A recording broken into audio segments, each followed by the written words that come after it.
Raising my black fist is black power to the utmost. Death to my oppressors. Them son of a bitches cutthroat. They don't wanna see me with a dream and a purpose, but they wanna kill me dead. Keep me behind curtains, but I never understood why they hate me for my color.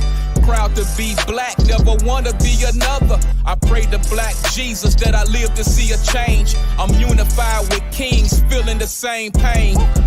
We on a mission, pay attention, hoping that you listening. If this offensive, then hypocrite, gone and mind your business. That go for anyone that can't see that we need to rise. Build our own side up, even out the odds. Oh yes, it matters to make my people a top factor. Your groundless chatter set us off, nuclear reactor. Making our own table, everybody gets a platter. Tired of the bottom, so we created our own ladder. The black rose cracked the concrete with strength of mandingo. Freedom in my veins, hog the lane for my people. No equals, original. My skin be my uniform. African Moors, hieroglyphics and cuneiform. Linking like Voltron. Swarm of brown hornets on the path of enlightenment. Ops don't really want it. We healing and building, ready and willing. Destroy what we have to a better way of living.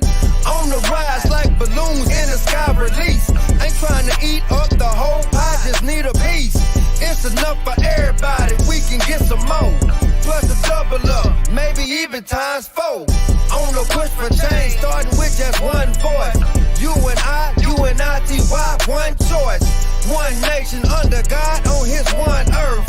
One purpose, one service, all on one turf. It's a change factor, real reactor, recognizing disaster. Living in a time where they thinking our living don't matter, but we God, son. They still made us out to be the monsters. Gotta make a plan to bring us all up. Gotta recognize what really harms us. Fluoride in the additives and chemtrails. Somehow they gon' still fail. It's cause the spirit been there. And it's more than together to get square. Changing the narrative is a step. We focus and getting stronger through struggle and exercising. My mind is a muscle, that's why I'm mentally writing enlightenment. I'm reciting my gift is credit to Christ. And no, I'm not talking Jesus, I'm talking about the God. And you believe in your reflection. Perfection is what you gotta do. Faith for no direction, you're shooting blanks like them action movies. Don't know God is African, pull the chair from the pastor booth. And preachers hypnotized, keeping us under Catholic ruling. Living like biblical, it seems so spiritual. Mind, body, and soul been touched, so physical. Staring at the stars while elevating my mental. Understanding the odds and the wars that we've been through. Once the curtains draw back, everything becomes see-through. Creditors turn to prey, the weak gotta eat too. Time come with change, and change come with time. The same lines, they be lying while the youth study dying. Look, out the womb, you see no color. Haters taught us call entrapment of a constant struggle. We gotta change this racist cycle just to rise above it. Educate the youth for the better, not as a weapon. Teach them all how to love and show them ways to heaven. Teach them not to judge our race and color different ethnic. It starts with us, it's time to man up and withstand the weather. Lead by example for our youth, it's time to come together. We try to teach when we speak. Other words, use our voices to reach each and every one of you. Cause we all gotta wanna do more than the street. Give us control by police. Aiming guns at each other, no peace. Living in the beast is cold. And you wonder why the daily roll with that heat. With us, I can't sleep. And it's matrix, so racist, Caucasian abomination. Who won't worldwide domination? We pass conversation. Pass me the gun, I'm safe. Got safety's in danger. No time for contemplation. Confrontation's a must as we bust for our black nation salvation. Looking out over Lake Saracen. Thinking about futures I've never been. Imagining paradise for my can. Lovers agape, we tap in. In the communities of the sands, done to us and the ones planted in. No one for losing, it's time to win. Betting on black and we all in, so fall in. You hear the ancestors call in. They got us worried about ballin'. They got us thinking we boxed in. All the while Babylon fall in. They got no moves, so they stall in. This is the purpose we walk in. Revolution is live, log in. Sound the alarm, my trumpet blowing in and signifying it's time for y'all to unstop deaf ears and open blinded eyes. Join the battle cry of our ancestors and crack the sky. Open up the graves and we see that the dead in Christ gon' rise. Organize and unify, assembly up in my rhymes. It's time for us to get in line with a presence so divine, the essence of the Most High. Cause we chosen from that vine, it's running through our bloodline. They see the fire in our eyes.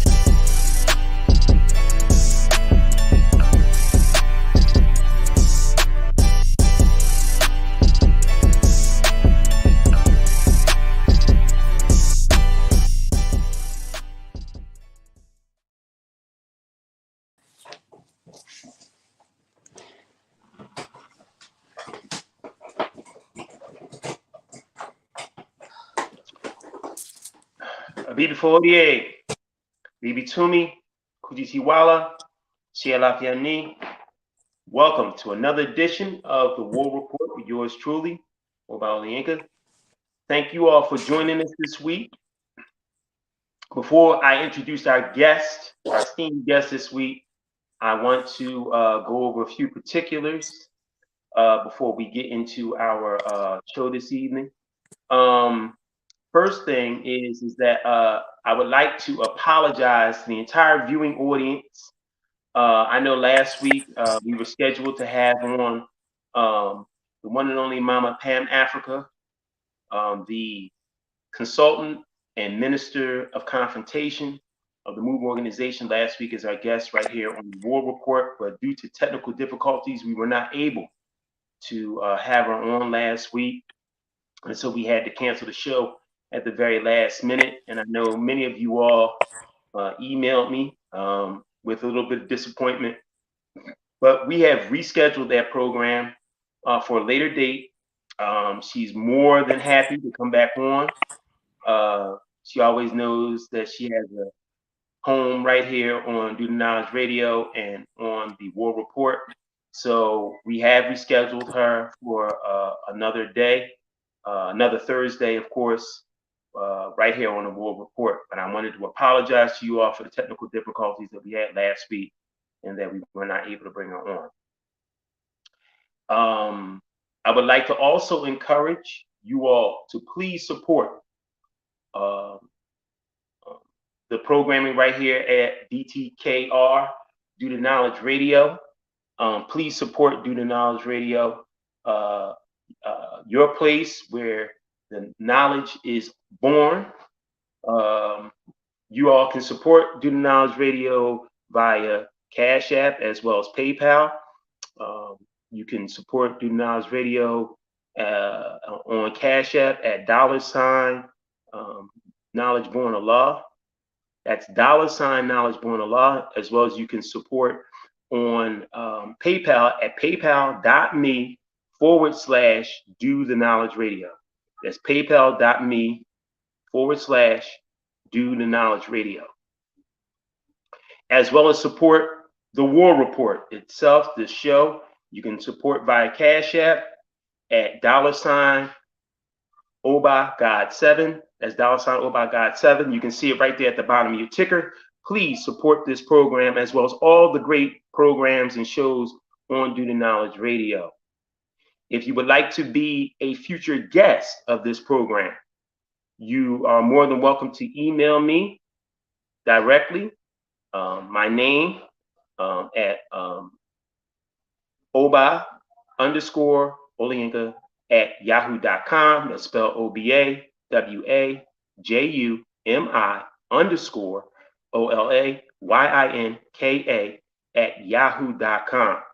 Now, to say quickly, we don't have just anybody on this show. There is a high standard and criteria and way in which we invite guests onto our show, guests that are really about the sole purpose of the sovereignty of African people, individuals who are developing institutions, individuals that are, doing things in their community that is changing the quality of life for African people, that individuals who are completely about the total liberation, salvation, and retribution of African people. If you are not about those things, then I don't suggest that you email me to be a guest on the War Report. We're looking for specific individuals, African warrior scholar men, African warrior scholar women, to be guests, or should I say future guests, on the War Report. So once again, if you're interested in being a future guest on the War Report, please email me directly at Yahoo. My Yahoo, once again, is Obawajumi_Olayínká @yahoo.com, spelled OBAWUMI_OLAYINKA @yahoo.com. All right, so now that we got all the particulars out of the way, I can introduce my guest, who I have been meaning to have for a minute now. For most of you all who remember, I was on a show called The Sonic and Goma with my co-hosts, both Brother Faru Mayat and Brother Kamua Haru. Shout out to my brothers, of course.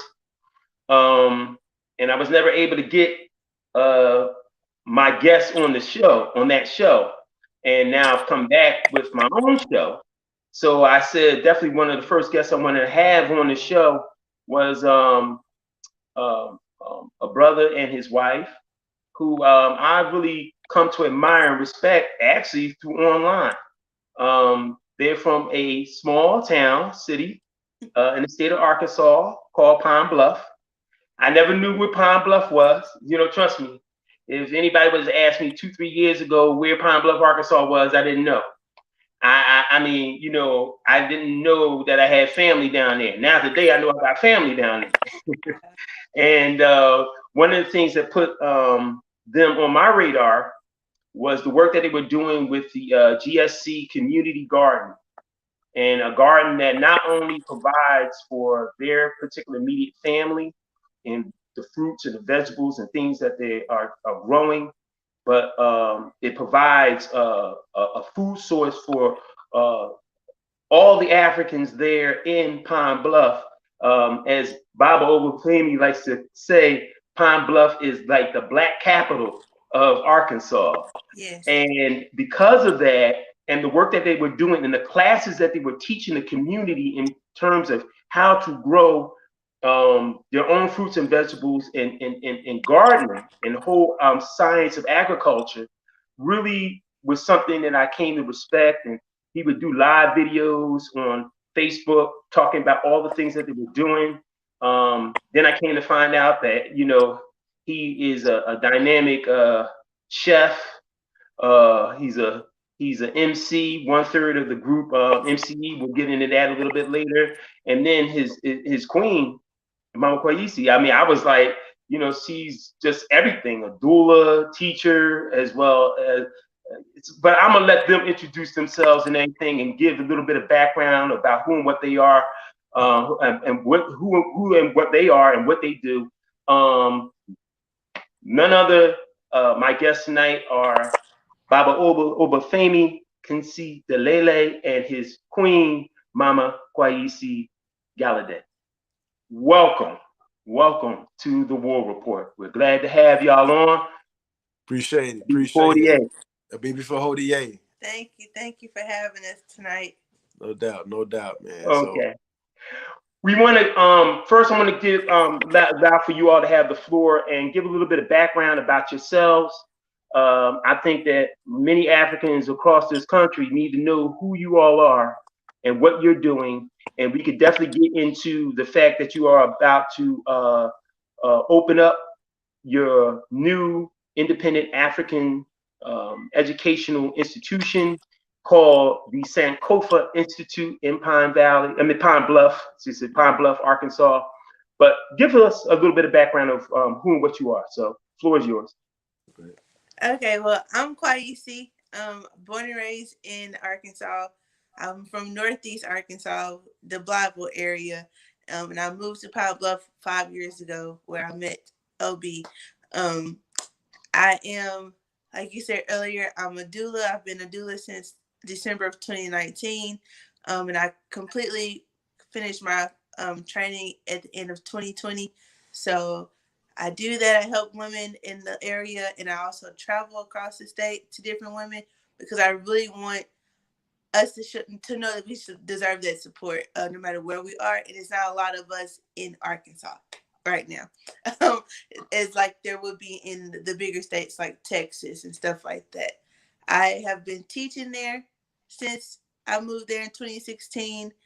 And, you know, I assist with the garden sometimes. And that's pretty much me. It is pretty much me. She being modest. Yeah, so I'm Brother Obafemi, born and raised Pine Bluff, Arkansas. Yeah, you gave a great introduction, yes, brother. You know what I'm saying? Appreciate it. But yeah, I'm 1/3 of the group, MCE, music group. You know what I'm saying? Also one of the co-founders of Gsc Community Gardens here in Pine Bluff. What else? Educator. Yes. You know, people try to put that activist hat on me, but I'm just about the sovereignty of for our people. You know what I'm saying? So, you know, that's my primary focus. Agriculture, music, health and wellness. You know, those are the type of things, and you know, the whole issue of family, like the importance of building strong families, manhood development. Those are all areas that I'm very keen to my heart with. You know, making sure our children have the necessary tools that they need to ensure not just our survival, because when we talk about survival, that kind of puts you in the mindset of that's our ancestors who were enslaved learned how to survive. We're trying to thrive and build a nation, so we got to get out of survival mode. So that's what I'm about. Wow, I'm surprised. You know, brother Baba Obafemi and myself, we work together. We are part of the Race First committee, and I'm responsible for putting on the National Race First Rally, founded by Pan-African Liberation Movement in Baltimore, Tubman City. Shout out to our brother Baba Imhotep Fatiyu. Shout out to him and his family as well. You know, so we work closely together, and that's actually another thing that kind of brought us closer together, was because of the work that we do with the Race First Rally, which if we have time, we'll get a little bit into as well. But really, one of the great things about your story is how you have been, both you, Baba, and you as well, Mama Kwaeisi, have been doing Facebook Lives of late, talking about the opening of your new school, the Sankofa Institute. Let's talk a little bit about the Sankofa Institute. And one of the reasons why I want to kind of focus on the Sankofa Institute, as well as the Gsc Community Garden, the other initiatives that you're working on, like Black and Proud Homeschooling Village, is because it's not every day that Africans, the brothers and sisters that a married couple such as yourself, decides to open up an independent African school. And as I was talking to Baba Obafemi backstage before we started the show, why is it important in this day and time, in 2022, we just came out 2021, to have more of us as Africans take the road of opening up our own independent African schools? Why is it so essential for us to educate our African youth? Want to talk on it? Sure.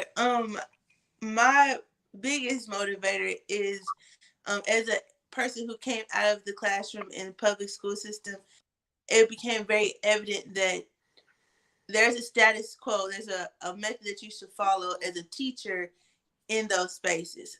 Even if it's creative or, you know, outside of the box, there's still a larger box they still want you to be inside of. And several roadblocks, you know, I'm being able to see, like, well, this way works. This way allows me to connect to my families better. This way allows my children to be a little more comfortable being themselves in my classroom. They feel a little more safe. With a whole lot of barriers coming up with that. And I figure, like, why stress myself out trying to fix a system that they created when I can just open a school with the system that I know that will work best for the children that's in my community. And that's what set me on this journey to having the Sankofa Institute, because we need those type of places. Our children deserve to be safe and open and being able to communicate how they see fit without any scrutiny from others around them, especially the adults around them. I think one of the biggest things that I that led me to this, because this has been in the working for some years, but like before we even met, like my mind was on, we got to open up a school. So at one point in time, I was doing like, me and a couple other families, we were doing like a round robin type of weekend schooling. So we would meet up with our children, develop curriculum, what we gonna do. We might be at my house one weekend. The next weekend we choose another family house and go and do it. So we did that for a co-op. Right. We had kind of had like a weekend, a Saturday school co-op of sorts, kind of on the same premise of being African centered. So this was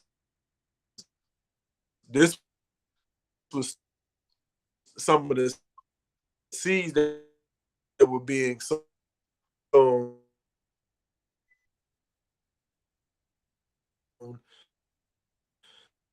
You're freezing up a little bit. I would say you're freezing up a little bit. So we're trying to get 12, 13, 14, around that time. So this is kind of been in the making. Can you hear us? Yeah, we hear you. Just going in and out a little bit. Let me try my phone.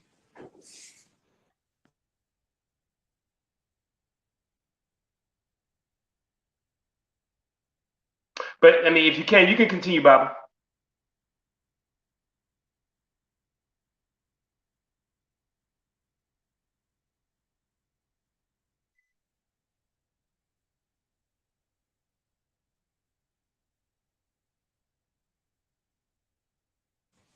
Can you hear me now?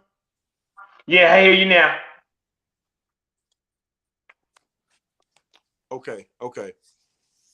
Yeah, I hear you. Go ahead. Yeah, we're gonna get this other device keyed up because man, it seems like it never fails. Every time I get on one of these, every time we get on and we talk about some serious business dealing with African people, the lines of communication start getting a little skewed. Right. Yeah.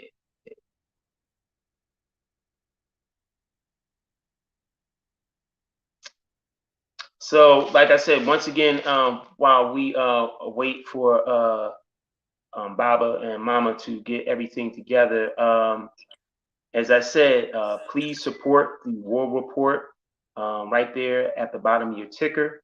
You can support the War Report via Cash App at $ObaGod7. That's $ObaGod7. Please support the War Report as well as all the great programs and this station right here, DTKR, Due to Knowledge Radio. We definitely will appreciate all of your support. All right. So, yes. All right. So okay, we're gonna make that happen. Okay. Yeah, I'm gonna let Knowledge bring you all in with your other device and everything like that. But continue on. I think we got a little bit better reception. But go ahead. Okay. Well, yeah, I think that developing institutions, especially educational institutions for our people, is critical in the nation building process. The family, the relationship between the man and the woman has to be a harmonious one, because the family has a responsibility to do two things. One of those things is to produce other people for the community, If you're not producing other people for the community, you have to produce products, goods, or services. Those are the responsibilities. So those institutions come out of the family unit. You know what I'm saying? Your spiritual institution, your economic institution, politics, your legal system, your education system, all comes out of that first institution, where this is a family. So to me, it's like it made sense for us as a family unit to develop an institution for the community. That's, to me, that's order, that's balance, that's my eye. You know, so that's kind of where I'm at with it. What are some of the challenges in opening up an independent African institution? And the reason why I ask that is because there have been several questions I've asked people who established their own independent African institutions. And mainly one of the big challenges are financial challenges, because you know, some of these institutions have staff to pay, you know, and then of course, you know, they're not being funded or given, you know, monies by the state, nor do we want any, because that would take away the title of it being independent. But we're asking for the community and the people that live in the community to pay a particular tuition for their child's education, and to look at their child's education as an investment, a long-term investment in the future of not only their children, but the future of their family. So, and that's been a challenge because, you know, there have been many a parent that hasn't, that start off paying, and then they run into financial difficulty and can't pay, you know, the monies for tuition. And then that really puts a burden on the school, because the school's got to pay, you know, a salary to its particular teachers. It's got to keep the lights on. It got to keep the, you know, the gas, the electric, you know, things running so that the school can continue to operate. So what challenges do you find in opening up an independent African institution, you know, such as Sankofa Institute? There's a lot of different challenges that come up, and the biggest ones are financial, like you stated. Just trying to open up in an area where the concept of a micro school is unfamiliar, the concept of an Afrocentric school is unfamiliar, and even just a private institution is kind of unfamiliar within our community, right? Because we have private schools in Palm Bluff. We have charter schools, I believe, here, and the other type of school that there's, like the public schools, of course. Right. But in Arkansas, it's actually really simple to open a private institution. You need the laws that are set are pretty straightforward. We don't have an accredited place or a group of people that's supposed to like check in on us, I guess, for lack of better words. It's just, if you want to have a private school, you have your 6 board members, which we're still looking for, if anyone's interested in joining our board. And you need to like have your school open for a certain amount of hours in a day. Outside of that, helping our parents in the future pay for the tuition to keep things as private, we want to try to do a sliding scale, because we know not every parent can afford the tuition. Right. So based off their finances, being able to do a sliding scale for certain families, or if they have multiple children, allowing for discounts. Also, we would like to be including the barter system. Like, you might not be able to pay with money because you pay with a service, because you pay with some volunteer hours, because you pay in that sort of way.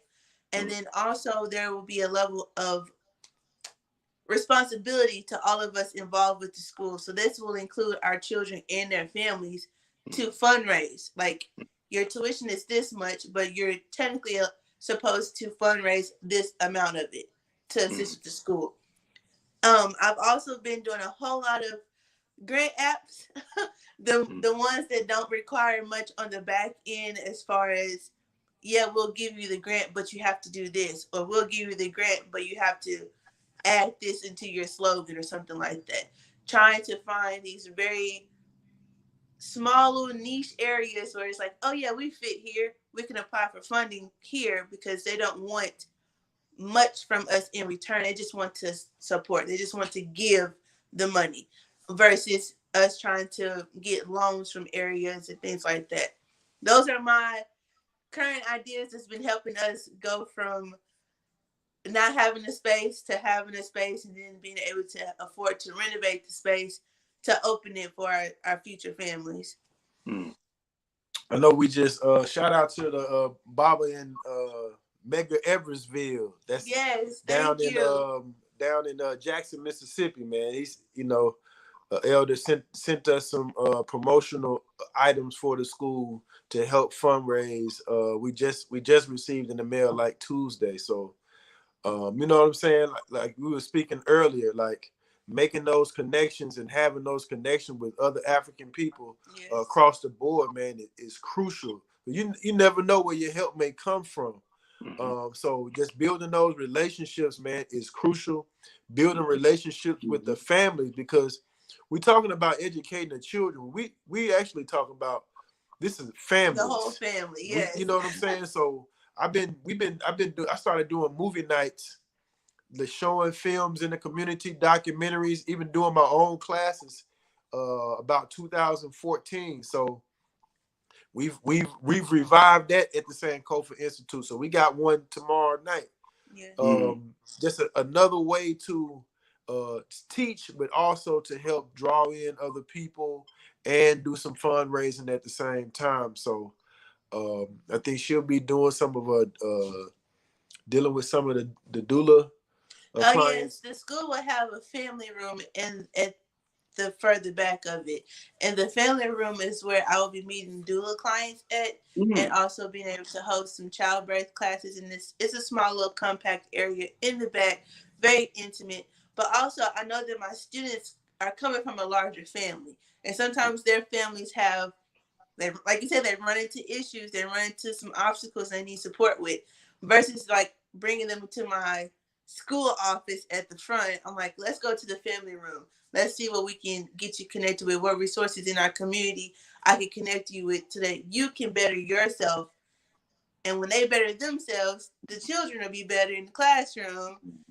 You can't just do one thing. It can't just help one aspect of it and they go home to disarray. Like it's not gonna go well like that. So my goal with the family room is to make it kind of go full circle, and eventually, the doula clients birth the babies join into our eventually 0 through 4-year-old program, and then they graduate from there. They come into our K through 2nd grade program, and I have the vision, and with him and together I see this going so far to where it's like K through 12 eventually. We're starting off K through 2nd grade, but the goal is to have a full institution from preschool all the way through 12th grade.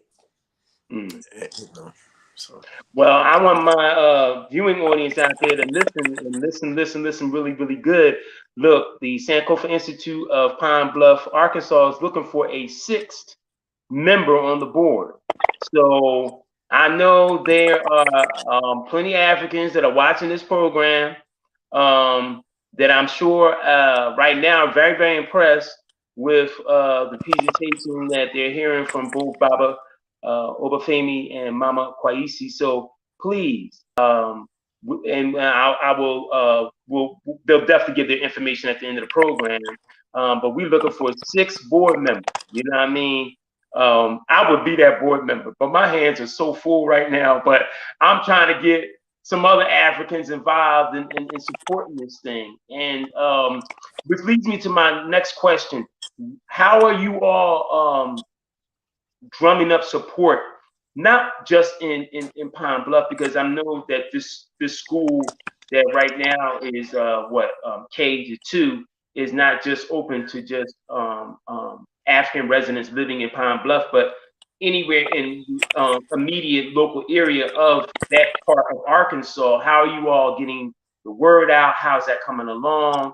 How's everything coming as far as, people knowing that they have an independent African school catered to in Pine Bluff? I mean, I think that's a great question. I mean, honestly, man, platforms like these, like we've been doing a lot of interviews and shows. We use a lot of social media, a lot of Instagram, a lot of TikTok. That's really big right now. And showing, because since we're not open yet, because we're still fixing the space, just showing the process of where we started and where we are today, and continuing to share the plan of what is the goal for us to open. It's very important to us that we're opening with a finished product, if that makes sense. Like, our children deserve to come into a place that is complete, not a place that's in the process of becoming complete. So, yes. yeah. I mean, yeah, we using a lot of like you said, social media. We've been doing. We have a website, of course. We own most of the social media platforms, but just talking to people. I mean, real quick, could you share your website with us? Yes. For the viewing audience. It's Sankofa and then the letter I.com. Right. Okay. Sankofa I. Sankofa I. You can put that. You can put that in the chat. Yeah, we can put it in the chat.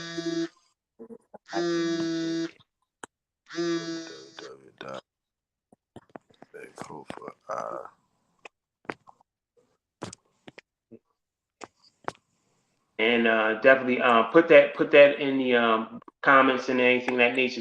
SankofaI.com is the official website for the Sankofa Institute, based in Pine Bluff, Arkansas. And the response is good as far as the brothers and sisters in Pine Bluff, as far as anyone who has made commitments to say, yeah, my child will be ready. Because I had last week you did a live, Baba, and you said you're looking at tentatively April to open up the school, but if not, you all are going to do summer enrollment and open up the school in the summer. So how is the enrollment process coming? Right now, I mean, we actually have people contacting us. They got students of all kind of ages, man. Honestly, they kind of out. Some of them are, of course, in the age bracket we're looking for, and some of them are outside. I mean, people want a better education process for their children. So I would say the response has been pretty great, man, thus far. It's very motivational to see people wanting to enroll, even though I'm very big on transparency. So we're very big on saying look, we're doing this right now. We're not open yet. This is what's needing to be done to become open. Right. I try to show video. I try to show the entire process, because this is very important. Like you said earlier, how do you get the community to know what's happening, or if you're genuine or not? And that, I believe, is through transparency. And so when they reach out, I'm very big on trying to share hey, we're not working with your age group yet. We have some ninth grade interest. People in other states are interested. So we're definitely looking into the virtual option, looking to get a very specific type of smart board installed, to where even though a lesson is happening in person, the children anywhere else can also attend virtually and still be able to be seen by their classmates that are in person. So that's a big component of it as well.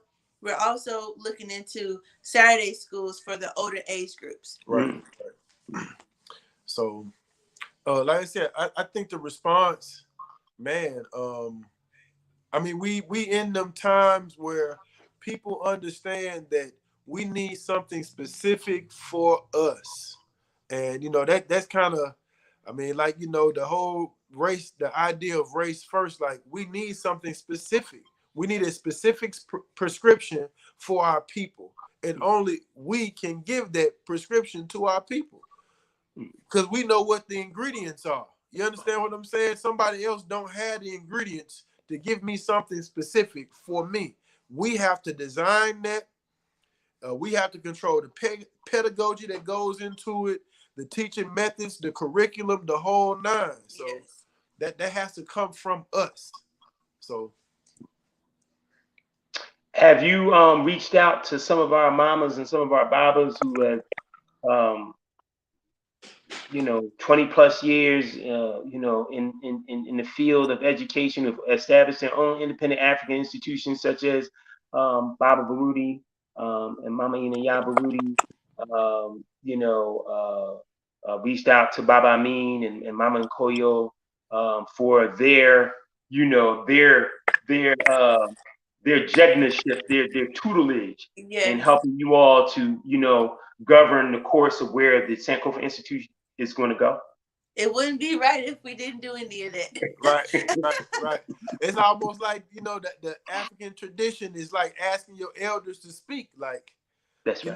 without getting their blessings or listening, like they already walked this path. They've been walking this path, so it wouldn't be right to not reach out to a Baba Baruti and Ya Baruti without reaching out to the Ojuokes.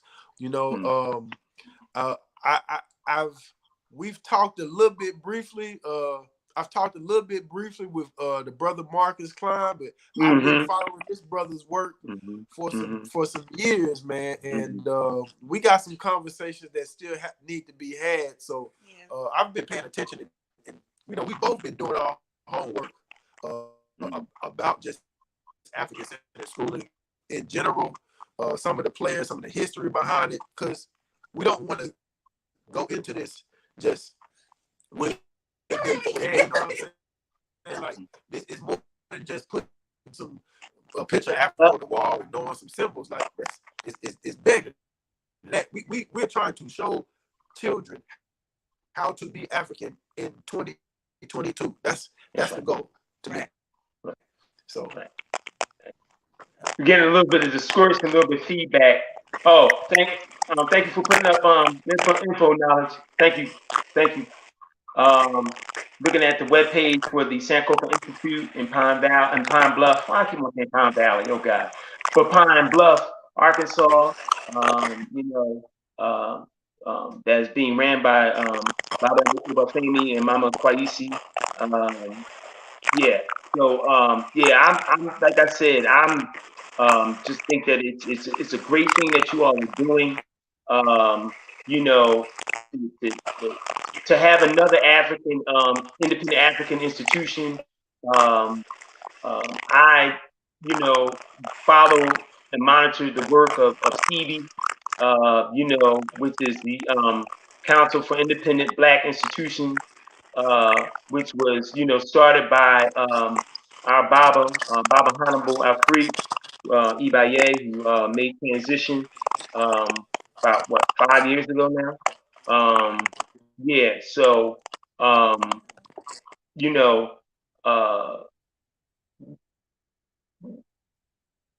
oh, okay, they're probably going to switch over the devices, but we're gonna so definitely for those in the viewing audience who want to know more about the Sankofa Institute in Pine Bluff, Arkansas, please go to their website, sankofai.com. That is Sankofa, the letter I.com, for more information on how you can support. Okay, there we go. I was saying that,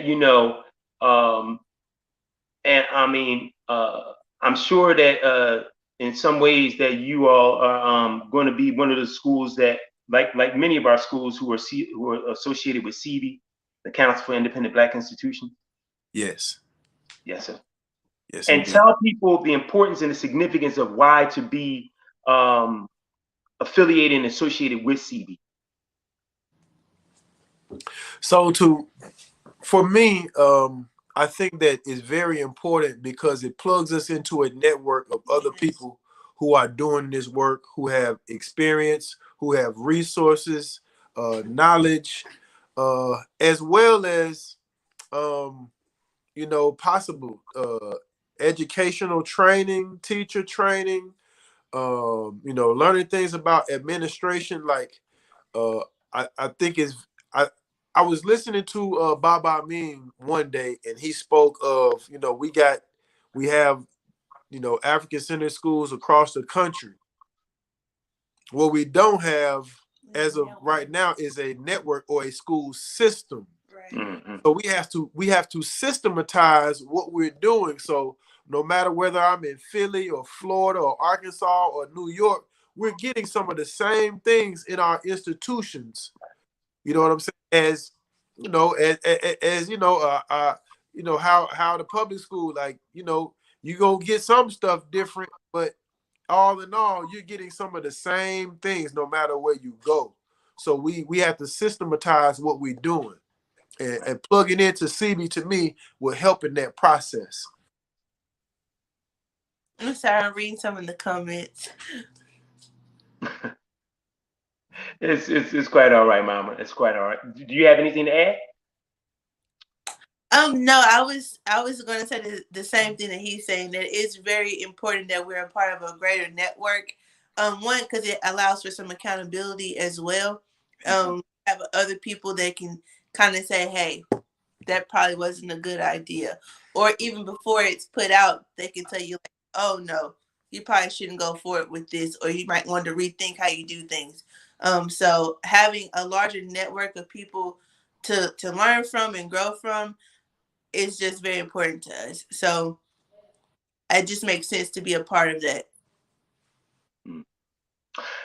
Let's talk for a minute about the Gsc Community Garden.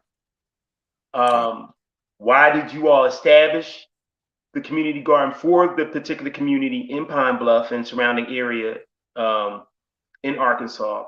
But how will Gsc tie into the Sankofa Institute? Yes, indeed. You can tell her started, and I'll tell them to tie in. I'm so excited. Great. Yeah, so that's a great question. So personally, I've been growing. I started with a little plot in my backyard about 2011. I saw my parents. My mother had plants in the house. My dad had a garden in the backyard. I saw both of my grandparents grow. So it's kind of like it's in the blood. Like I visibly saw it. So it wasn't something that was just far out for me. I joined an African Center study group in 2007 called Ipeti Sud African Institute. I'm still a member today.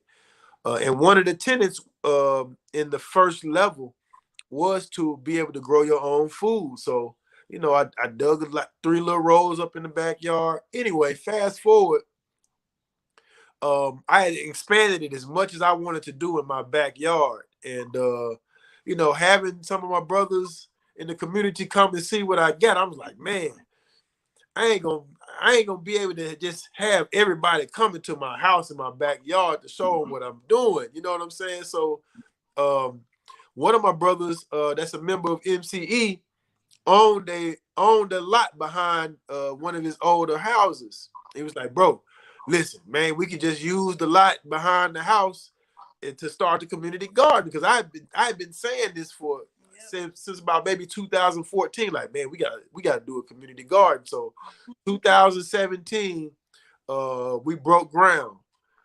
And I remember y'all back there talking about it, and I was like, where's the notebook? Yeah. I'm like, let's put it on paper, people. Right. She wrote some stuff on paper, and we went out there, man, and I was like, yo, we going from a backyard, a little small backyard garden, to now we got a whole empty residential lot. It's like, man, what we gonna do? You know what I'm saying? So just growing in that and seeing the way it's developed. Shout out to my brother Freddie Savage Jr., man. It's a team of us that's doing it. My brother Manny G, my brother Sid Adams of MCE, my brother Esmalek of MCE. Like, these we all families. You know what I'm saying? All family men with their children, their wives. Like, so we doing this as family units. Our children get out there and put that's in the best work. way to do it. Yeah, you know what I'm saying. So, the tie into the school though, she'll talk about that. So a big component of the Sankofa Institute is that we'll be a play-based learning center as well as a nature-based learning center. There are days in our curriculum where we're going to be outside, rain, sleet, snow, whatever. We'll be outside the full day, and our children will be learning in that environment. What better place to have them than at the garden, where they can learn very important tools for growing. Children learn so much outside, being able to explore in just their natural curiosity. Math can be taught outside, science can be taught outside, literacy, team building skills. There's so many things that can come from a nature-based curriculum. And one person that I always think about as we move forward in this is Miss Ashley of Play Pan African. I'm not sure if anyone has heard of her or knows about her. She's in Georgia. She's amazing. She has the Nguzo babies, and she has Play Pan African, whose curriculum is what we'll be using for the Sankofa Institute, because she has a Kwanzaa 365 curriculum for the age group that we're working on. So Miss Ashley, just watching her Instagram and watching her stories on YouTube and attending some of her workshops has motivated that nature-based component to the school, as well as we've hosted benefits at the garden. Here comes that fundraising aspect, that money, being able to get more money for the school for us to keep, as well as what else have we done out there? Oh, the before the Sankofa Institute was Power to the People Incorporated, which is still technically a thing. It's our nonprofit component to the school, right? So between 2017 and right before COVID, 2019, each year we were hosting the For Color Girls Fall Retreat and the Black Boy Joy Summer Boot Camp. The boys at the boot camp got to go to the garden to do some grounding, some boyhood to manhood talk. I wasn't there because I'm not a man, so I have no reason to be at the boot camp for boys. So he led that. But the garden has been a space where people come together, unite, and that's, again, a big component of the school. So I'm just super excited for the kids to get out there. And the school will get a chance, and the school will get a chance to benefit from some of the produce. Yes. That will go to children and stuff like that. So I mean, it's definitely something that we know we try to connect everything that we're doing to make a harmonious system. You know what I'm saying? So that's kind of where we at. Does the Black and Proud Homeschooling Village have a component within the Sankofa Institute as well? Yes, it does. You remember he spoke about having that co-op that he was doing, the weekend co-op with the other families. The Sankofa, the Black and Proud Homeschooling Village, of course, started off as just our journey as Black homeschooling families in Arkansas. And pretty soon, many families started to reach out with, how did you do it? What ways are we able to do it? What do I need to know? What's the process? And not every family wants to be a part of an institute. Not every family wants to send their children to school, even if it's an Afro-centered school, right? But they still need the tools to be able to teach their children in a good way. So the co-op, the Black and Proud Homeschooling Village would be the co-op, the homeschooling co-op component of the Sankofa Institute, where our families can come together once a weekend. They'll be leading different lessons with the other children that are in the co-op, and we can travel and things of that sort. Field trips, things like that in the community. Yep. learning based, but you know, it's not like a formal setting, but we finna sit down and learn some. So Black and Proud Homeschooling Village is like you said, organically, it was us, like our family. That's the village. Right. And we've extended that to try to help other families on this journey that want to homeschool, but like you said, not necessarily, they don't want to go school, they want to homeschool. And so we're trying to provide, we're providing resources, knowledge and information and support the best way we can. So we, the Black and Proud Homeschooling Village also runs the Arkansas Black Homeschool Support page, because again, a lot of times they're trying to figure out the legality behind homeschooling.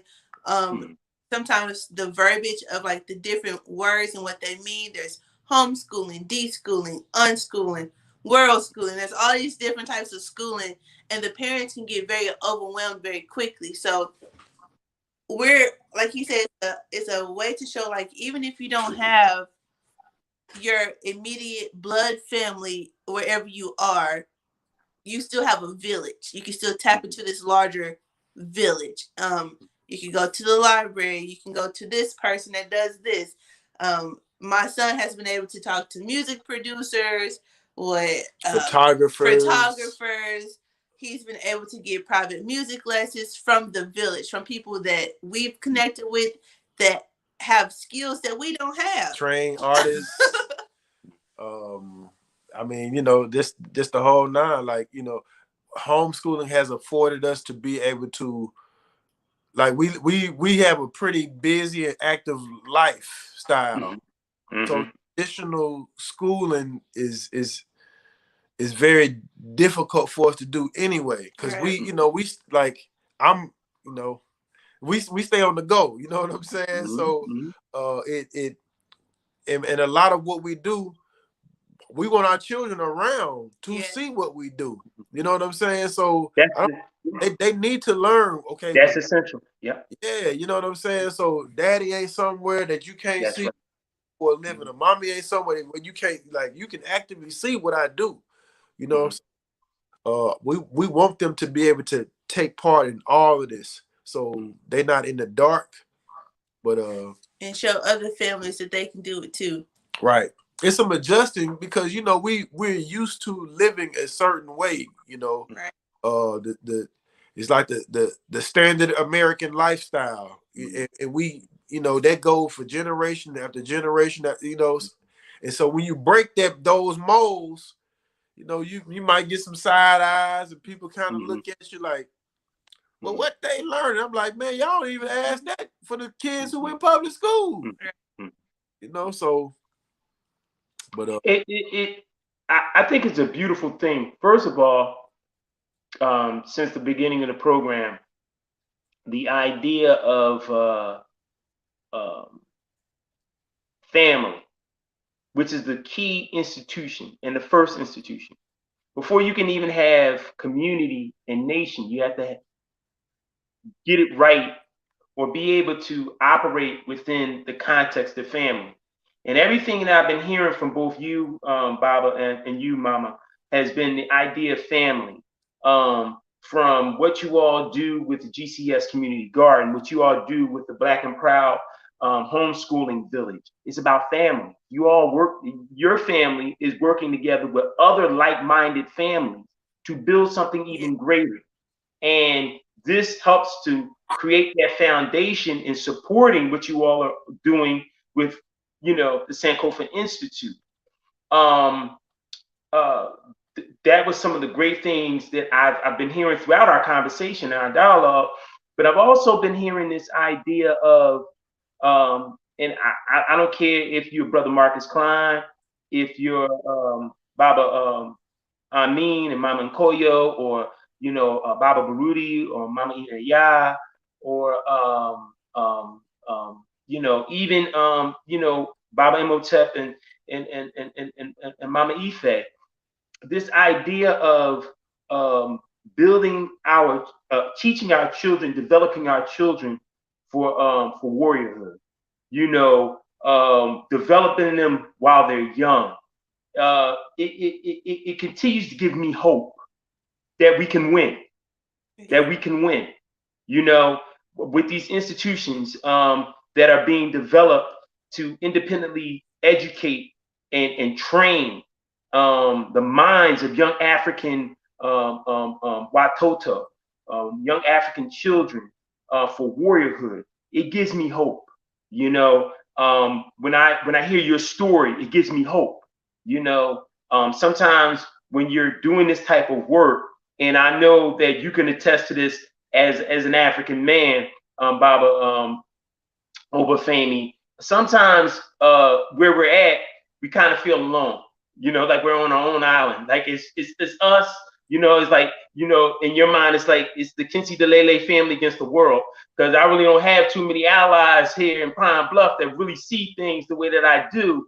Yet we know that that is not the case because, like I said, like you said, the foundation, everything that we're building, we start with our family, and there are other families that we incorporate into what we're doing. But sometimes you can feel like, man, this is it's almost impossible to defeat this so-called demon, this so-called beast that calls itself white supremacy, or what I call global white terrorism. You know, because I feel like we're doing it all by ourselves. But when I hear your story, and I hear Baba Amin and Mama Nkoyo's story, and I hear, you know, Baba Imhotep and Mama Ife's story, and Saturday school that they're getting ready to open up in Tubman City, when I hear Marcus Klein's story, when I hear, you know, the story of Marcus Garvey Shule, of Nation House School down in D.C., it gives me hope. And that's one thing we have to hold on to in continuing in this fight, and continuing to be the African retributionaries that we have to be, is hope. We got to hold on to that. And it's really good to hear. I really just wanted to kind of put that out there. I know, you know, I may get a little long-winded or whatever, but I just really wanted to put that out there. It makes me really feel good. You know what I'm saying? That, you know, we can win. We can win. You know, maybe in our lifetime, maybe not, but we can win. But we're sowing the seeds and putting institutions together that is going to help us win this war. True indeed. Yes. True indeed. True indeed. You know, to me, it's like finding purpose and understanding. Like, for me, understanding who I am helped to give me purpose to understand what I need to be doing with my time, energy, my resources. And our children are very crucial in this development, in nation building. Is, you know, there is a, you know, I've listened to, you know, the proverb about it takes a village to raise a child, but when the child don't get what he needs, the child gonna burn the village down. Right. You know, the child gonna do whatever they need to do to get the attention of the adult to say, hey, I'm hurting, I'm missing something. I'm not fully being developed. Right. And so we got a bunch of undeveloped people walking around in our community because the village didn't feel any responsibility. You know, I asked my students, I was on the show last night, and I asked the question, do we have a responsibility to help one another? Or are we obligated? Yeah. And you know, Cover the Brother was like, no, we ain't obligated. And I'm like, that's Eurocentric. That's not our way. You understand? I said facts. Why we in this? Because we're using someone else's thought process to operate. Yet we saying we need to come together. Man, we can't stay together. Why? We can't stay together because we're somebody else's. And you're allowing for somebody else to dictate your narrative. Right. And it's your narrative, and it's from an African lens, an African perspective, but you're allowing for someone else to come in and dictate your narrative and tell you how to go about doing it. You're right. Facts. So, Mama, you want to add on? I was just thinking, because I was listening on when he was having this conversation, and I was actually with another woman, and you know, we were talking about how, yes, it's extremely important like there is an obligation to support and to encourage and be good role models in our community and help, like right now, like you said, connect, build institutions and things of that sort. It's also very important, and I also feel like there's an obligation for us to call out the ones in our community that aren't doing what they should be doing in our community. Teach. I But said. that obligation has like a limit of sorts. Like, we're obligated to help you, we're obligated to support you, we're also obligated to tell you you're doing some mess that you shouldn't be doing in our community, and it doesn't have a place here. Because sometimes people think that the obligation is just blind obligation. Like, you could be selling drugs to the children, or you can be a molester or a pedophile, you can be a murderer in our community, and that's okay. And it's really not. So to understand that the obligation is there. And when we say that, because some people are like, no, I'm not obligated, because they're always thinking of like this blind concept of just accepting all of us who do any and everything. And that's not the truth. There's some limits to the obligation. That's accountability and responsibility. That's the bookends, you know, accountability and responsibility. We have a responsibility to help one another, but we also have to hold each other accountable. Right. You know, and that's what that's kind of what I take from what you're saying. Again, with the whole concept of institutions, for the ones in our community that aren't quite right, what do we do with them? Where are they going to go? Are they going to try? Will we be obligated to rehabilitate them? How is that going to happen? And this gets us into us being more present in mental health spaces, in body health spaces, in food, you know, what are we consuming, all those areas. Like when we are doing the accountability part and saying, hey, that ain't cool, that ain't right, what's the next step? Where do we send them to make that change? And if they don't make that change, what's the next step for that? And I think those answers aren't fully answered yet, but they're in development, if that makes sense.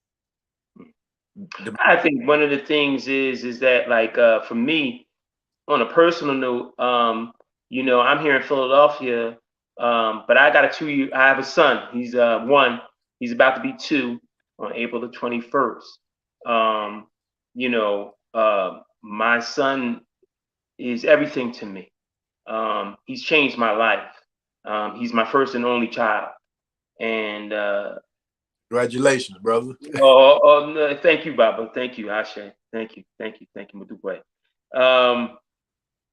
My son is everything to me, and already I knew before he came into this world the plans that I had for him.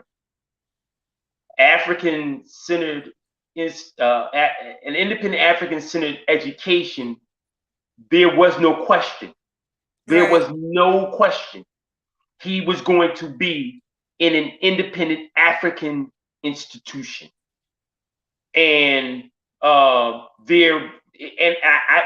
and it wasn't this thing of an option. I had no option. You know what I mean? My wife and I, you know, at the time we discussed it, and there is no other option. There's no other way. It's unfortunate that being here in Philadelphia that we don't have an independent African school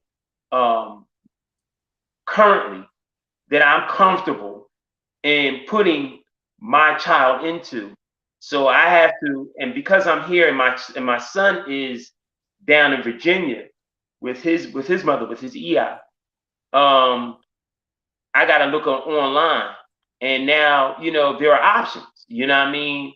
I would hope, you know, maybe willfully that you know, Sankofa Institute could be a school that could kind of go online and be able to educate African Watoto who are not in the Pine Bluff area. You know what I mean? So I can feel confident to say, hey, I'm gonna send them, you know what I mean, to either, you know, Baba Amin and Mama Koyo at Uhuru Academy, or I'm gonna send them to Marcus Klein at African Home Freedom School. I'm gonna send them, you know what I mean, to our Coben House with Baba Barudi and Mama Ya. I'm gonna send them to you know, Nation House down in DC, but also to know that I can also have an option in saying, hey, well, I know, or I've heard that, Baba Obafemi and Mama Kwaeisi are not only doing things, right then and there with the students at Sankofa Institute, but they're also educating online as well, because I have to have some options for my 2-year-old. And so, I'm lining it up already. I'm already getting it together now, but there was no other option or no other alternative. I don't look at independent African schools as alternatives. And I think that that's one of our problems. We need to stop that. Yeah. Independent African schools are not an alternative school. They are a primary school. Indeed. They should be the only school. This is where I feel all African who claim that they are about the liberation, the sovereignty, and the retribution of African people should be sending their children. There is no option. There is no, alternative. This is primary. This is the only schools that we need to be sending our children to. True indeed. True indeed. I was just going to say that I think that what helps with this is the constant of sharing like what that actually means and what that actually looks like, because you say Afrocentric and some people just go as far left as go, and it's like really back in. That's not what we're talking about here. So really, like watching, like you said, the Ojuokes and everyone share like, what does this mean? What does this look like? The visuals are important, the videos and the pictures. All that is important with putting this abstract concept and making it, more concrete for those in our community who haven't heard of it or who have a negative connotation with the phrase. Right. If you got a negative ideas of or thoughts of Africa, right? It's going. It's already like a term. That's right. I don't want to touch that. Right. It's like it got AIDS on it or something. So I don't want that, So I do want to give a shout out to the brother Kamali Academy. The brother that got the Kamali Academy. I forgot to mention them as well. That's right. Him, my brother Patrick. The Ashe Academy. Yeah, Patrick Lumumba and Sister Crystal Denise down there in the Ashe Academy down there in Mississippi. To more people that's they putting in some serious work. So that's right. Man, making those connections. We went there and they've been family ever since. Like we met them, and I told them, I feel like I'm at a family reunion. This is my first time meeting them. My daughter and my son, they chunked us to deuces and walked off like it, and we didn't feel compelled to like keep our eyes on them and to like make sure that no one's going to do them. Like you didn't have a feeling, an inkling of a feeling that something bad would happen to them without them being in our immediate, sight. Right. So even seeing them flourish in that atmosphere is like, it was almost like home there, It was, that's to me, in creating those sacred African spaces for us to thrive in. This is what institution is about for us. So, when people come to the school, you're gonna feel at home. We went down to Dallas, and there's a spot in Dallas, the Pan African Connection. Yes. This is the closest to Africa you get without boarding the plane. And literally, we walked in there, and it's like a warm blanket just wrapped over you. Like, you know what I'm saying? Like, you just feel the embrace. So we're trying to create these spaces wherever we at. You know what I'm saying? You got to feel at home. So you come to the Sankofa Institute, you're going to feel at home. You know what I'm saying? So that's what we're working to build. I can't wait, man. I cannot wait. I want to get into, first of all, I want to say that to you, Baba, that your most recent video for Green which is one of my favorite songs. I play it all the time. Is I want to congratulate you on that. That is a tremendous video, tremendous song. The visuals are incredible. And I wanted to, commend you on that because it shows two key ingredients. And if the listening audience has the opportunity to go to YouTube and look up the video for the group MCE called Green, featuring Baba Obafemi, Kinsiedilele. It talks about two things. It talks about the importance and the need for us as African people to grow our own, the science and the beauty of agriculture. And it also incorporates the idea of family. To see your little baby girl in the video, to see Mama Kwaeisi in the video, to see your family in the video, your son, your older son, and things of that nature, to see Brother Freddie Savage in the video, and you all working out and training, young African warriors training together. It's a beautiful, beautiful, beautiful video and song, and definitely want to congratulate you on that. Talk about MCE, because I know it's so near and dear to you. I mean, y'all are large in Pine Bluff. I just got on y'all music maybe about 2-3 years ago. For me, I'm always looking. I can't think of any bigger hip hop head than me. You know what I'm saying? Who loves hip hop? As a former artist, as a former poet myself, as a former MC, hip hop is very much a part and essential to my life. But I discovered y'all about 2-3 years ago, and really started looking into our music and everything, and was very, very impressed. But talk to the viewing audience about MCE. What is MCE, and how near and dear it is to you to be a part of such a group, as well as your music and where people can purchase your music, and we're gonna go through all of that, as well as all the information about the Copa Institute, GCS Community Gardens, and everything else that you and Mama are doing in Pine Bluff. But talk about MCE for a minute, man. Man, so MCE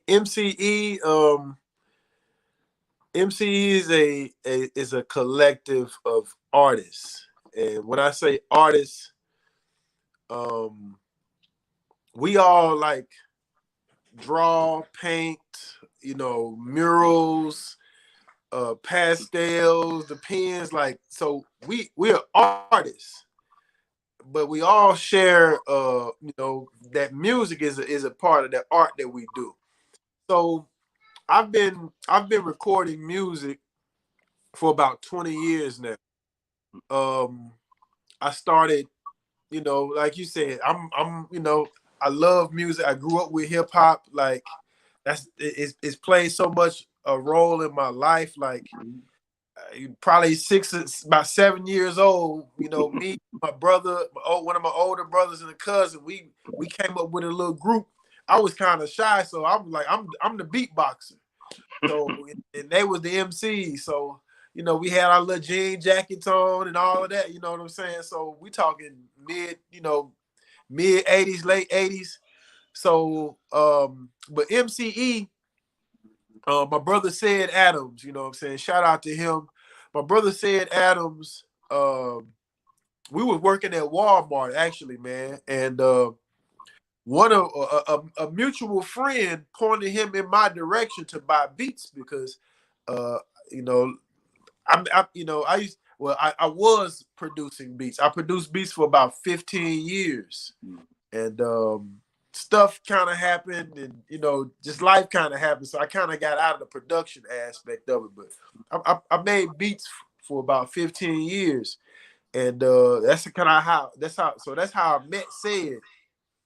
And I was into the boom bap, like sampling. I'm sampling off records. I listen to a lot of Dilla, a lot of Premier. You know what I'm saying? Q-Tip, like. So that's that. That's you into you into where my heart and my soul and my passion for this thing is about. Yeah. Say it from Chicago. So okay. So the beats I was making, like he was like, man, I can't find no beats like these nowhere else. Like I'm sampling, I'm sampling everything. So, but anyway, that's how I hooked up with Said, and he was like, we decided, man. I was in a group called Risky Business, and the brother I was doing music with kind of got out the game, and we did like a collective project called Grown Folks Music. It was me and the brothers in Risky Business and a couple other artists around the city. And it was kind of like a shift in the content of the music. Like it kind of shifted to more social commentary and more talking about what's going on with us as a people from a conscious standpoint. And so I thought this is the direction that all of us were going. And then me and Said decided, we need to form a group and let's put out something together. So I was going by the name Magnum at the time. And, his name is Said. So our group was M&C. So the first project we put out was M&C. That's Knowledge Yourself Volume 1. He said, I got my brother-in-law, man. He want to do some hooks. Come to find out, his brother-in-law, that's E. I had known him from when I was a child. He was in like an R&B group around town, and end up meeting back up with him. So we added the E on to the group, so we became MCE. So our first project we put out in like 2009, Knowledge Yourself Volume 1, and which was I think maybe 5 or 6 songs. And from that, we just been growing as artists, man. The musical influences from the soul, the blues, the jazz, like we just try to incorporate from the African drum, like we just try to incorporate all of that into our sound as artists. I love rap, I love hip hop, but like I said, I listen to a lot of jazz. I listen to a lot of Afro-Cuban music. I listen to a lot of roots reggae. So all of those sounds go into when I'm crafting and doing what I'm doing. Like these are the influences. So MCE is very near and dear to my heart, man. My brothers, like I said, we all family men. We work in the garden together. We do music together. We shoot our own videos. We do our own graphics. Like we doing everything pretty much on our own right now, man. So and getting some exposure and recognition outside of our immediate area, man, is just a testament to our consistency of what we do and being true to who we are and being. So that's M&C in a nutshell, man. We just brothers who committed to our families, our communities, who want to make some good music that's going to uplift and inform our people. That's it. Well, we're gonna close the show in a few. I'm a person who endorses a lot of good music. I could tell you that I can differentiate between that which is good, which is very whack, and things that you shouldn't even be bothering with. But I put my stamp of approval and endorse the music of MCE big time. And if I say it's good, trust and believe it's good. I've been in this hip hop game for a long time, over 30 plus years, out of Philly. And it's as good as it gets with this group. Please, go out and support MCE's music. Baba, we're going to do it in one fell swoop because there's a lot that I want you all to talk about in terms of how can people get in touch and support the Sankofa Institute, support, Black and Proud, Homeschooling Village, GSC Community Garden in Pine Bluff, how they can support Mama Kwaeisi and the work that you do as a doula, as well as MCE and how to get the music. And I know that you'll be back on the show, Baba, because I plan to have the entire Race First committee for the National Race First Rally on this show very, very soon. Just going to work that out with the schedule with Baba Imhotep. So you'll definitely be back on. So we'll talk a lot about the Race First rally coming up August of this year, actually Saturday, August the 27th of this year. But please, Mama, if you want to talk to us about how to get in touch with you, how to get involved, how to support financially the Sankofa Institute, as well as the other things that you're working on in Pine Bluff. And then we can end with you, Baba Obafemi, with the talking about how to get and purchase MCE's music. So. Okay, so you can go on sankofai.com, and when it is, you pull down the tab to say like how to join the Sankofa Vibe Tribe. You can become a contributor there, and it's a list of different ways that you can donate. We still have our GoFundMe up. We also still have PayPal, which is paypal.me/P2the-people. That's it. And you can also do Cash App, the $, the Sankofa I.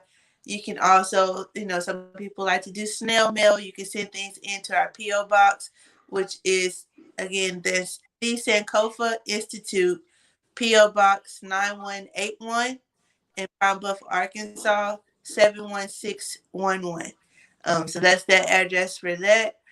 Other ways people can contribute outside of just monetarily is you can volunteer your time, share our posts on Facebook, Instagram, TikTok, like what we post, share it, send it to other people that might be interested in it.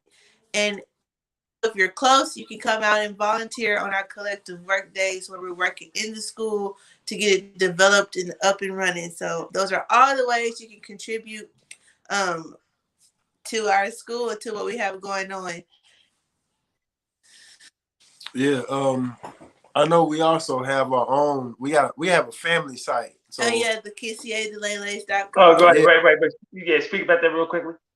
Yeah, so the Kinsiedilele.com is basically like a little blog post we've been doing. So all of our affiliate sites and stuff that we work on. I mean, if they go to the Kinsiedilele.com, they'll be able to link to MCE. They'll be able to link to GSC. They'll be able to link to the Willow and Aya Doula services. So everything that we're doing, they can be found on the Kinsiedilele.com as well. So also how you can find MCE, MCE Soul Music, SOLMUZIK.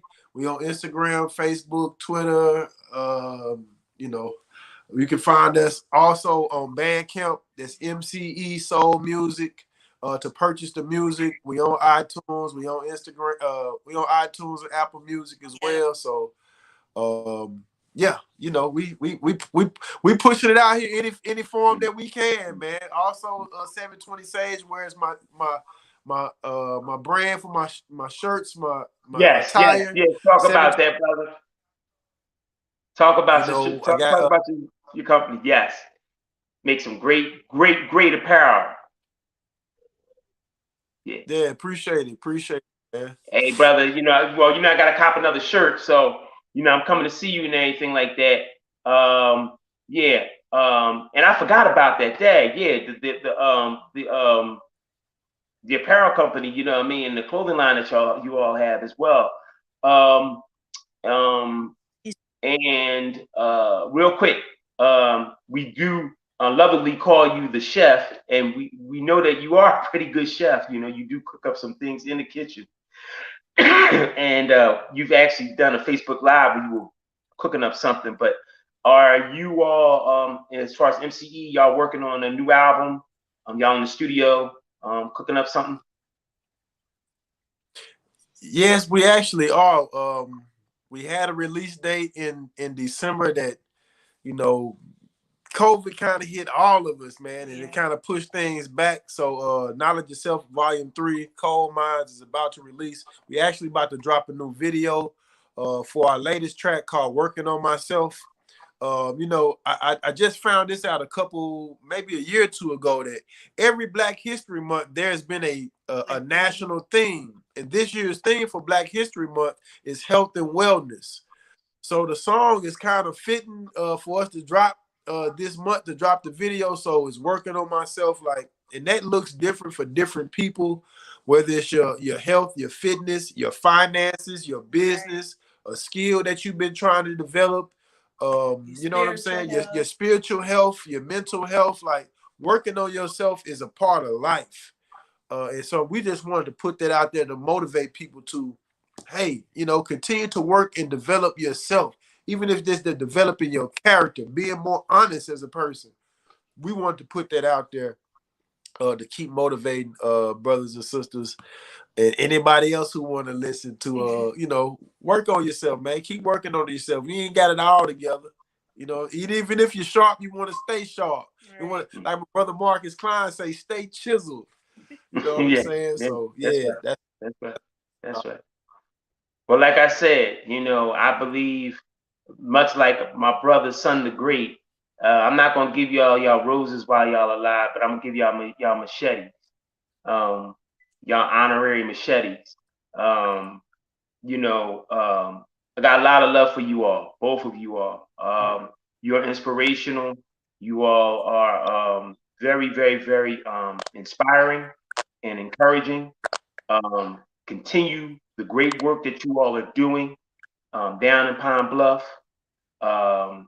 And definitely, we salute you all. And you are welcome to come back to the War Report anytime you would like to come back. It's your home. Please, we would love to have you back at some point. I know you'll be back, Baba, but I'm definitely saying that for Mama Kwaeisi. Please feel free to come back to the War Report. Thank you for being with us this evening. Madasi. Thank you. Definitely appreciate you, brother. Most definitely, man. All right. Appreciate you too. All right. BB48. Black Power. Well, there you have it. You heard from the Kinsiedilele's, Baba Obafemi, and his lovely queen, Mama Kwaeisi Kinsiedilele, of the Sankofa Institute in Pine Bluff, Arkansas. We definitely enjoyed having them on this week on the War Report.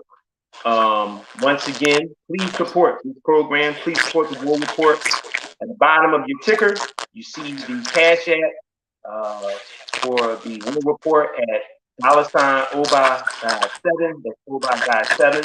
And please support GCKR, Do the Knowledge Radio, the place where knowledge is born. You can go and support via Cash App as well as PayPal. On Cash App, it is $ Knowledge Born Allah. And on PayPal, it is paypal.me/Do the Knowledge Radio. I look forward to seeing you all next Thursday at 7 p.m. once again right here on Do the Knowledge Radio for another edition of the War Report. For the War Report, I am Oba Oláyínká, and I'd like to say a bibi fohodie, a bibi tumi, kujiti wala, and odabo. Till next time, Black Power.